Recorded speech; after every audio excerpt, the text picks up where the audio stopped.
Hi all, welcome back. അപ്പോൾ ഇന്നത്തെ നമ്മുടെ വീഡിയോ ഒരു ചക്കയുടെ വീഡിയോ ആണ് കേട്ടോ. അപ്പോൾ ചക്കയുടെ വീഡിയോ എന്ന് പറഞ്ഞാൽ ഇപ്പോൾ ഒരുപാട് ചക്ക കിട്ടുന്ന ഒരു സമയമാണ് അല്ലേ. ഇനിയിപ്പോൾ ചക്ക ഇല്ലാത്തവരാണെന്നുണ്ടെങ്കിലും അടുത്ത വീട്ടിൽ നിന്ന് എങ്ങാനും ചിലപ്പോൾ ചക്കയൊക്കെ കിട്ടും. അപ്പോൾ അങ്ങനെ ചക്ക കിട്ടുന്ന സമയത്ത് നമുക്ക് ചക്ക എങ്ങനെയാണ് നമുക്ക് ചക്ക കിട്ടാത്ത സമയത്തേക്ക് സ്റ്റോർ ചെയ്ത് വെക്കുക എന്നുള്ളതാണ് കേട്ടോ കാണിക്കുന്നത്. അപ്പോൾ നമുക്ക് വീഡിയോയിലേക്ക് പോവാം.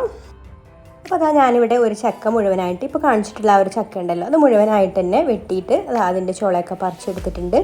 ഇനി നമുക്കിതൊന്ന് വൃത്തിയാക്കണം. വൃത്തിയാക്കുക എന്ന് പറഞ്ഞാൽ ഇത് കഴുകണമൊന്നുമില്ല കേട്ടോ. അപ്പോൾ ചക്ക നമ്മൾ നല്ല വൃത്തിയുള്ള സ്ഥലത്ത് തന്നെ വെച്ചിട്ട് പേപ്പറൊക്കെ വിരിച്ചിട്ട് വെട്ടുകയാണെന്നുണ്ടെങ്കിൽ അതിൻ്റെ വിളഞ്ഞൊന്നും നമ്മുടെ തറയിലൊന്നും ആവില്ല.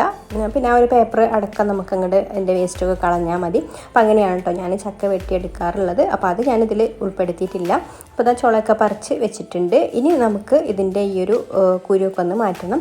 കുരു മാറ്റിയിട്ട് നമുക്കിത് ഇതുപോലെ ചെറുതായിട്ട് മുറിച്ചെടുക്കാം. അപ്പോൾ നിങ്ങൾ എത്ര വലിപ്പത്തിലാണോ ചക്ക, പെട്ടെന്ന് വേവുന്നതാണല്ലോ. നമ്മൾ ചക്ക പുഴുപ്പൊക്കെ ഉണ്ടാക്കാനാണെന്നുണ്ടെങ്കിലും അതുപോലെ ഉപ്പേരി വെക്കാനോ എല്ലാത്തിനും എങ്ങനെയാണോ നമ്മൾ അരിയുന്നത് അതേപോലെ അരിഞ്ഞെടുക്കാം. അപ്പോൾ ഞാനിത് ഇതുപോലെയാണ് കേട്ടോ അരിഞ്ഞെടുക്കാറുള്ളത്. പിന്നെ ചക്ക നമ്മൾ പെട്ടെന്ന് തന്നെ വെന്ത് കിട്ടുന്ന സാധനമായതുകൊണ്ട് അങ്ങനെ ഒരുപാട് ചെറുതാക്കിയിട്ട് അരിഞ്ഞെടുക്കേണ്ട ആവശ്യമൊന്നുമില്ല. അപ്പോൾ ഇതുപോലെ ഞാൻ മുഴുവനായിട്ട് ചക്ക അരിഞ്ഞെടുത്തിട്ടുണ്ട്.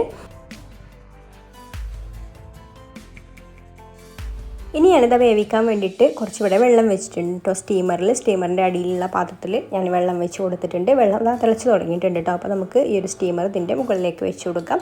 ഇനിയിപ്പോൾ ഇതുപോലെ സ്റ്റീമർ ഇല്ലെങ്കിൽ നമ്മുടെ ഓട്ടപാത്രം ഉണ്ടല്ലോ, ഓട്ടമുള്ള ഒരു പാത്രം, ആ ഒരു പാത്രം നമ്മൾ ഏതെങ്കിലും ചെമ്പിൻ്റെ മുകളിലോ എന്തെങ്കിലും മുകളിലേലും വെച്ച് കൊടുത്താൽ മതി കേട്ടോ. എന്നിട്ട് അടച്ച് വെച്ചാൽ മതി. ഇപ്പോൾ ഞാൻ സ്റ്റീമർ ഉണ്ടായതുകൊണ്ട് അതിലാണ് വെച്ച് കൊടുത്തിട്ടുള്ളത്. എന്നിട്ട് നമുക്കിതാ ചക്ക ഇതിലേക്ക് നമ്മൾ അരിഞ്ഞെടുത്തിട്ടുള്ള ഒരു ചക്ക ഉണ്ടല്ലോ അത് ഇതിലേക്ക് ഇട്ട് കൊടുക്കാം. ഇതുപോലെ നിരത്തിയിട്ട് ഇട്ട് കൊടുക്കാം കേട്ടോ. ഒരുപാട് ഇട്ട് കൊടുക്കണ്ട. ഞാനൊരു 2-3 പ്രാവശ്യമൊക്കെ ആയിട്ടാണ് ചെയ്യുന്നത്. അപ്പോൾ ഒരുപാട് ഇട്ട് കൊടുത്താൽ പിന്നെ എല്ലാതും ഒരേപോലെ നമുക്ക് വെന്ത് കിട്ടില്ല കേട്ടോ. അപ്പോൾ ഇട്ട് കൊടുക്കുന്നത് ഇതുപോലെ പരത്തിയിട്ട് നമുക്ക് എത്രത്തോളമാണോ നമ്മുടെ പാത്രത്തിൽ ആവി കയറ്റി എടുക്കാൻ പറ്റുന്നത് അത്രത്തോളം ഇട്ട് കൊടുത്താൽ മതി. എന്നിട്ട് അടിച്ചു വെച്ചിട്ട് നമുക്കിതൊന്ന് ആവി കയറ്റിയെടുക്കാം. പിന്നെ ഇടയ്ക്ക് അടപ്പൊന്ന് തുറന്നിട്ട് ഇതുപോലെ ഒന്ന് ഇളക്കി കൊടുക്കണം കേട്ടോ. എന്നാലേ ഉള്ള ഒരു മുകൾ ഭാഗത്തുള്ളതും അടിഭാഗത്തുള്ളതൊക്കെ ഒരേപോലെ വെന്ത് കിട്ടുള്ളൂ.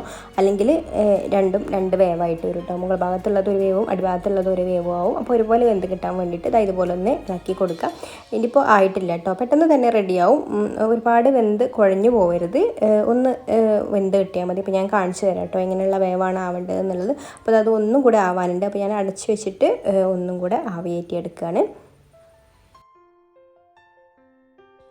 ഇടയ്ക്ക് നമ്മൾ ചക്കൻ്റെ പീസ് എടുത്തിട്ട് ഇതുപോലെ ഒന്ന് പ്രസ് ചെയ്ത് നോക്കുക കേട്ടോ. ഇതുപോലെ ആയി കിട്ടിയാൽ മതി. ഇങ്ങനെ ഒന്ന് വേറിട്ട് പോരുന്ന ആ ഒരു വിധത്തിലായി കിട്ടിയാൽ മതി. ഇതിൽ കൂടുതലാവേണ്ട. അപ്പോൾ ഇത്രയും മതി. ഇനി നമുക്ക് ഇത് എടുത്തിട്ട് വേറൊരു പരന്ന പാത്രത്തിലേക്ക് മാറ്റാം ചൂടാറാൻ വേണ്ടിയിട്ട്. എന്നിട്ട് നമുക്ക് ബാക്കിയുള്ളതും കൂടെ ഇതുപോലെ തന്നെ വേവിച്ചെടുക്കാം. അപ്പോൾ ഇതിവിടെ റെഡിയായി വന്നിട്ടുണ്ട് കേട്ടോ.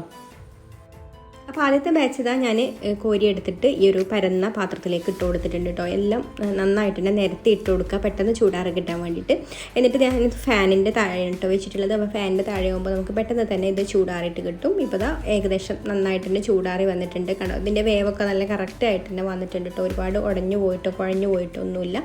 ഇത്രയും തന്നെ ആയാൽ മതി. ഇനി നമുക്ക് ഇത് എടുത്തിട്ട് കണ്ടോ, ഇതിപ്പോൾ നന്നായിട്ട് തന്നെ ചൂടാറി വന്നിട്ടുണ്ട്. ഇനി നമുക്കിത് എടുത്തിട്ട് ഒരു പ്ലാസ്റ്റിക് കവറിലേക്ക് ഇട്ട് കൊടുക്കാം. ഞാൻ ഇതുപോലെ ഒരു പ്ലാസ്റ്റിക് കവറാണ് കേട്ടോ എടുത്തിട്ടുള്ളത്. നമ്മൾ പാക്ക് ചെയ്യുന്നൊക്കെ ഒരു കവർ, അല്ലെങ്കിൽ ഇനിയിപ്പോൾ സിപ്പ് ലോക്ക് ബാഗ് ഉണ്ടെങ്കിൽ അതാവട്ടോ കൂടുതൽ സൗകര്യം. അപ്പോൾ എൻ്റെ കയ്യിലുള്ള സിപ്പ് ലോക്ക് ബാഗ് ഇപ്പോൾ തീർന്നു പോയിട്ടുണ്ട്. അപ്പോൾ ഞാനിതാ നമ്മുടെ ഇതൊക്കെ എല്ലാ സാധനങ്ങളും നമ്മൾ ഗൾഫിലേക്കൊക്കെ ബീഫ് അങ്ങനെയൊക്കെ പാക്ക് ചെയ്യൂലേ, ആ ഒരു പാക്ക് ചെയ്യുന്ന അതുപോലെയുള്ള കവറാണ് കേട്ടോ ഇത് പാക്ക് ചെയ്യുന്നത്. ഇങ്ങനത്തെ കവർ നമുക്ക് വാങ്ങിക്കാൻ കിട്ടും കടയിലൊക്കെ. അല്ലെങ്കിൽ ഇപ്പോൾ നമ്മളെ വീട്ടിലുള്ള ഏതെങ്കിലും ഒരു കവറായാലും മതി കേട്ടോ. സാധനം കൊണ്ടുവരുന്നൊക്കെ കവറായാലും മതി. അതിലിട്ട് വെച്ചിട്ട് നമുക്ക് ഇതിൻ്റെ സൈഡ് വേണമെങ്കിൽ ഒന്ന് ഒട്ടിച്ചു കൊടുക്കാം.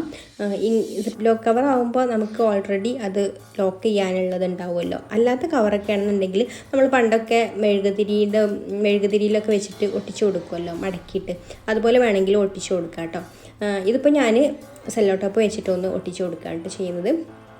അപ്പോൾ നമുക്ക് ആദ്യം ഇങ്ങനെ മടക്കും ഓരോ പ്രാവശ്യത്തേക്ക് വേവിക്കാനുള്ളത് മാത്രം ഓരോ ബാഗിലാക്കി വെക്കാം കേട്ടോ, കൂടുതൽ സൗകര്യം. ഇനിയിപ്പോൾ ഇതിൻ്റെ എയറൊക്കെ കളയണം. നമ്മൾ ഇത് കുറച്ചൊരു വലിയൊരു കവറാണ്, അപ്പോൾ ഇത്രയേ ഉള്ളൂ കേട്ടോ. ഇതിലാക്കിയിട്ട് ഇനി ബാക്കിയുള്ളതും കൂടെ നമുക്ക് വേണമെങ്കിൽ ഇതിലേക്ക് തന്നെ ആക്കിയെടുക്കാം.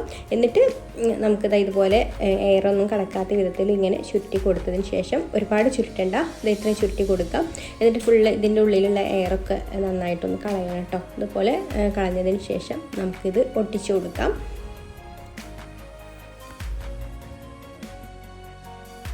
പിന്നെ ഒരു കാര്യം ശ്രദ്ധിക്കണം, നന്നായിട്ട് ചൂട് പോയതിന് ശേഷം മാത്രം വേണം കേട്ടോ ഇത് പാക്ക് ചെയ്യാൻ. ഇനി നമുക്ക് ഇതുപോലെ ഒട്ടിച്ച് കൊടുത്തതിന് ശേഷം ഫ്രീസറിൽ വെക്കാം. അപ്പോൾ ഇതുപോലെ ഫ്രീസറിൽ വെച്ച് നല്ല ഐസായിട്ടിരിക്കുകയാണെന്നുണ്ടെങ്കിൽ നമുക്ക് ഒരുപാട് കാലം സൂക്ഷിച്ച് വെക്കാം കേട്ടോ ഫ്രീസറിൽ.